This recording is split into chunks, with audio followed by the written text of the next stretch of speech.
Hello दोस्तों। तो हम पढ़ रहे हैं मिडेवल इंडिया यानी कि मध्यकालीन भारत। और मध्यकालीन भारत में हम बहुत सी चीज़ें डिस्कस कर चुके हैं और आजकल हम डिस्कस कर रहे हैं अपने जो सांस्कृतिक विकास हुआ था मध्यकाल में समय में, उसके बारे में हम डिस्कशन कर रहे हैं। तो उसी में आगे बढ़ते हुए आइए हम देखते हैं कुछ और चीज़ें, कुछ और टॉपिक इसमें आप देख लेते हैं। तो आइए आज हम देखते हैं सबसे पहले कि क्षेत्रीय भाषाओं के विकास की क्या कहानी थी, क्षेत्रीय भाषाओं के विकास की क्या ज़रूरत थी। असल में हुआ ये था उस समय कि जो क्षेत्रीय भाषाएँ थी, जैसे कि अब हमारी अपनी भाषाएं जो गांव में बोली जाती हैं, छोटे छोटे शहरों में, बड़े बड़े अलग अलग प्रदेशों में जो बोली जा रही थी, उन भाषाओं का इतना वर्चस्व नहीं था। जब हम बात करते थे साहित्य की, जब हम साहित्य की बात करते थे, दर्शन की बात करते हैं, तो इन भाषाओं का वर्चस्व नहीं था। लेकिन इन भाषाओं को वर्चस्व देना या इन भाषाओं का विकास करना बहुत ज़रूरी था। क्यों ज़रूरी था? ताकि जो सिद्धांत, जो फिलॉसफी, जो दर्शन एक जगह पढ़ाया जा रहा है, उसी दर्शन को दूसरे जगह के लोगों तक पहुंचाया जा सके। अगर मुझे संस्कृत नहीं आती है और मैं तेलुगु जानता हूं, तो उस केस में क्या होगा? मुझे संस्कृत में लिखे हुए ग्रंथ समझ में नहीं आएंगे। इसलिए क्षेत्रीय भाषाओं में भी उनका अनुवाद होना, उन्हीं बातों को जो संस्कृत में, उन्हीं सिद्धांतों को जो संस्कृत में बताए गए हैं, उन्हीं सिद्धांतों को क्षेत्रीय भाषाओं में अलग अलग क्षेत्रों में फैलाना, ये भी जरूरी था। क्यों? क्योंकि ये आध्यात्मिक चेतना का समय भी था। हम भक्ति काल के बारे में भी पढ़ रहे हैं, जो मध्य युग का भक्ति काल है उसके बारे में भी बात कर रहे हैं। ठीक है, उसी की बात कर रहे हैं। भक्ति काल के साथ साथ जो सांस्कृतिक विकास हुआ था उसकी भी बात कर रहे हैं। दोनों का मिक्स है। ये जो वीडियोस चल रहे हैं आजकल, ये दोनों का मिक्स है, सांस्कृतिक विकास और मध्यकाल में जो भक्ति काल का उदय हुआ, भक्ति की जो भावना थी वो कैसे कैसे आगे बढ़ी, कैसे कैसे किन किन लोगों ने सहयोग दिया, उसके बारे में हम बात कर रहे हैं। तो क्षेत्रीय भाषाओं के विकास की योगदान की आवश्यकता क्यों पड़ी, विकास की ज़रूरत क्यों पड़ी? ताकि क्षेत्रीय भाषा को समझने वाले लोग भी उस दर्शन से, उन सिद्धांतों से वाकिफ़ हो सकें जिससे बाकी दुनिया वाकिफ़ हो रही है बड़ी बड़ी भाषाओं के माध्यम से। ठीक है, तो इन भाषाओं के विकास में उस समय किसने योगदान दिया? उस समय योगदान देने वालों में सबसे महत्वपूर्ण व्यक्ति हैं अमीर खुसरो। अमीर खुसरो को आप याद रखिएगा, काफ़ी जगह इनका नाम आएगा। उन्होंने सांस्कृतिक विकास के क्षेत्र में, चाहे वो हमारा गाने बजाने से लेकर के वो संगीत हो, चाहे कुछ भी हो, चाहे वो भाषाओं का विकास हो, इस क्षेत्र में अमीर खुसरो एक बहुत महत्वपूर्ण व्यक्ति रहे हैं। और इससे रिलेटेड क्वेश्चन भी आ सकता है कि सांस्कृतिक विकास में अमीर खुसरो के योगदान की व्याख्या कीजिए। ये क्वेश्चन बहुत ज़्यादा पूछा जाता है। क्यों? क्योंकि अमीर खुसरो ने इस समय, उनके बारे में काफ़ी चीज़ें मिलती हैं इस समय में, मिडेवल हिस्ट्री में, यानी मध्यकालीन भारत में। ठीक है, तो क्षेत्रीय भाषाओं के विकास में किसने योगदान दिया था? अमीर खुसरो ने। अमीर खुसरो ने केवल क्षेत्रीय भाषाओं के योगदान में ही, विकास में ही योगदान नहीं दिया था, उन्होंने संस्कृत भाषा के विकास में भी योगदान दिया। संस्कृत भाषा के साथ क्या हुआ था कि संस्कृत अधिकतर ब्राह्मणों के द्वारा बोली जाती थी। लेकिन जैसे ही मुगलों का हमला हुआ भारत में, मुगलों का या ये जो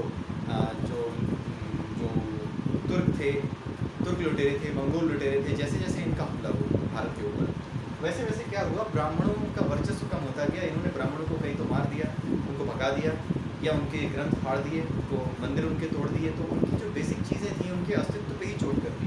इसकी वजह से उनकी जो भाषा हुआ करती थी ब्राह्मणों की, जो संस्कृत भाषा हुआ करती थी, उस पर भी असर आया, उसका प्रसार प्रचार इतना ज़्यादा नहीं रह गया। तो इस वजह से क्या हुआ कि ये भारत की सांस्कृतिक विरासत से जुड़ी हुई भाषा है, तो इसमें बहुत से ग्रंथ लिखे गए थे, बहुत सी ज़रूरी, बहुत ही ऐसी कहानियाँ, बहुत से ऐसे प्रेरक प्रसंग लिखे गए थे जिसको पढ़ना, जिसके लिए सबको जानना बहुत ज़रूरी था, एक अच्छी चीज़ थी। तो इसलिए जो अमीर खुसरो थे, उन्होंने संस्कृत भाषा के योगदान में भी, संस्कृत भाषा के विकास में भी योगदान दिया। ठीक है, तो क्षेत्रीय भाषाओं के विकास के साथ साथ संस्कृत भाषा की विकास में योगदान देने वाले व्यक्ति कौन थे? अमीर खुसरो थे मध्यकाल में। ठीक है, उसके अलावा तेलुगु भाषा जो थी, उसको किसने वो दिया, संरक्षण दिया, या उसका विकास किसने किया? तेलुगु एक क्षेत्रीय भाषा थी और ये बोली जाती थी विजयनगर के आसपास के इलाकों में। तो विजयनगर ने तेलुगु भाषा के विकास को संरक्षण प्रदान किया, या तेलुगु भाषा का विकास किया। उसके बाद आती है मराठी भाषा। मराठी भाषा का विकास किसने किया? बहमनी साम्राज्य के बारे में आपने पढ़ा होगा। बहमनी साम्राज्य ने मराठी जो होते हैं, मराठी भाषा को आगे बढ़ाया। मराठी भाषा के विकास में योगदान किसने दिया? बहमनी ने, ये याद रखिएगा। और तेलुगु भाषा के विकास में योगदान देने वाला राज्य कौन था? विजयनगर था, तो इसको याद रखिएगा। ठीक है, अब आते हैं रामायण और महाभारत के बांग्ला अनुवाद पे। ठीक है, इसी समय के आसपास बंगाल में एक नवाब हुआ करता था जिसका नाम था नुसरत शाह। ठीक है, नुसरत शाह ने अपने यहाँ रामायण और महाभारत दोनों का ही बांग्ला में अनुवाद कराया। किसने कराया? नुसरत शाह ने। याद रखिएगा, नुसरत शाह बंगाल का नवाब था, उसी ने उस समय रामायण और महाभारत बंगाल का शासक था, नवाब का कॉन्सेप्ट नहीं है, उस समय बंगाल का शासक था वो, रामायण और महाभारत की रचना उसने अपनी देखरेख में बांग्ला भाषा में करवाई। उसने जो ओरिजिनल रामायण और महाभारत थी, उस ओरिजिनल रामायण और महाभारत को बांग्ला भाषा में लिखवाया। ठीक है। अब इनके यहाँ नुसरत शाह के यहाँ एक विद्वान हुआ करते थे, बंगाली विद्वान, उनका नाम था मालाधर बसु। नाम याद रखिएगा, मालाधर बसु।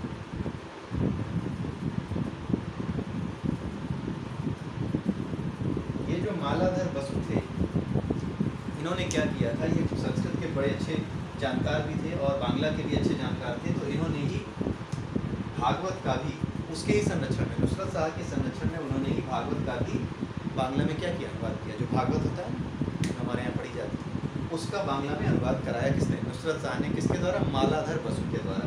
तो ये पूछा जाता है कई बार कि रामायण महाभारत भागवत का जो बांग्ला में अनुवाद नुसरत शाह ने करवाया और किससे करवाया, ये किससे करवाया था उन्होंने, ये मालाधर बसु से करवाया था।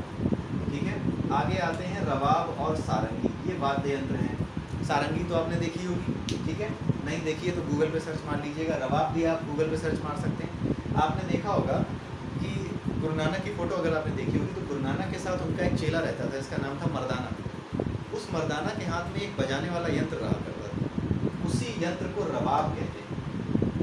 ठीक है। रवाब और सारंगी ये कहाँ से आए थे, कौन लेके आए थे भारत में, तुर्क। जो तुर्क लुटेरे थे, जो तुर्क हमलावर थे, जो भारत में हमला जिन्होंने किया तुर्कियों ने, वो अपने साथ रवाब और सारंगी लेके आए थे। अपनी संस्कृति लेकर के आते ही थे, तो वो अपने साथ जो गाने बजाने की चीज़ें थी, रवाब और सारंगी, ये दोनों भी लेकर आए थे। तो अगर ये पूछा जाता है कि रवाब और सारंगी ये दोनों वाद्य यंत्र भारत में कौन लेकर आए, तुर्क, मंगोल, मुगल कौन लेकर आए, तो कौन लेके आया, तुर्क लेकर के आए। इंपॉर्टेंट क्वेश्चन है, ये पूछा जाता है। ठीक है। तो रवाब और सारंगी तुर्क भारत में लेकर के आए थे। अब आते हैं सितार के आविष्कार की बात करते हैं। ये एक डिस्प्यूटेड टॉपिक है, सितार का आविष्कार, कि सितार का आविष्कार किसने किया।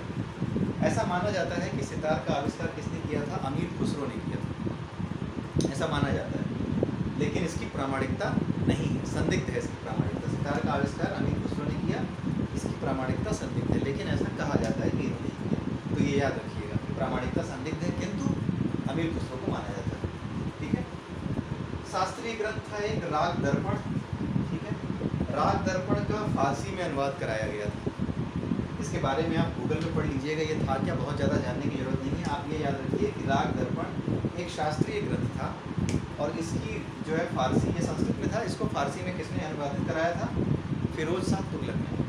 फिरोज तुगलक जो था, तुगलक वंश का जो सबसे महान सम्राट, जिसको सुल्तान जिसको माना जाता है, तुगलक को, फिरोज तुगलक को, उसने इसका फारसी में अनुवाद कराया था। ये पूछा जाता है कि किसने राग दर्पण का फारसी में अनुवाद कराया, तो कौन था वो, फिरोज शाह तुगलक था। ठीक है।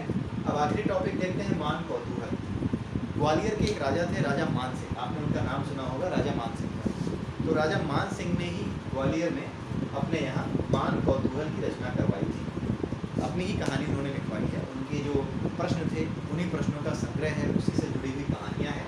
तो ग्वालियर के राजा मान सिंह के समय में मान कौतूहल की रचना हुई थी। छोटे छोटे एग्जाम्स में ये मान कौतूहल के बारे में पूछा जाता है, लेकिन पीसीएस में हो सकता है ना पूछे, क्योंकि काफ़ी ज़्यादा तैयारी करते हैं पीसीएस के बच्चे, तो एक्सपेक्टेड ये होता है कि ये चीज़ें तो आराम से वो पकड़ लेंगे। तो जो कुछ आप आराम से पकड़ लेंगे ना, वो एग्ज़ाम में अक्सर पीसीएस और आईएएस में होता नहीं। थोड़ा सा आपको लिंक करना पड़े, आपका दिमाग की कितनी ब्रांचेस बनी हैं इसको टेस्ट करना होता है, कहाँ कहाँ आप दौड़ पाते हो, कहाँ कहाँ से जानकारियाँ ला पाते हो, आपका दिमाग कितना खुला है, ये देखना इन परीक्षाओं का मुख्य उद्देश्य होता है। इसलिए डायरेक्ट फैक्चुअल क्वेश्चन आना थोड़ा टफ होता है पीसीएस और आईएएस के एग्ज़ाम।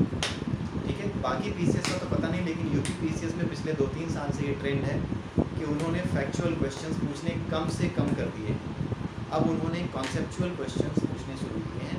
फैक्ट सीधे सीधे जो आया करते थे कि यहाँ का कौन वो बन गया, यहाँ का कौन प्रधानमंत्री बन गया, ये सब चीज़ें थोड़ी कम हो गई हैं। कॉन्सेप्चुअल क्वेश्चन अब पीसीएस में भी, यूपी पीसीएस में भी ज़्यादा आने लगा है। बाकी स्टेट्स में अभी भी फैक्चुअल कंटेंट ज़्यादा रहता है, लेकिन यूपी में अब चेंज हो चुका है ट्रेंड। ठीक है। तो आप इसको देख लीजिएगा, ये इंपॉर्टेंट टॉपिक है सारे, सब के सब पूछे जा चुके हैं, फिर पूछे जाएंगे किसी न किसी एग्ज़ाम में, तो आप इसको प्रिपेयर कर लीजिएगा।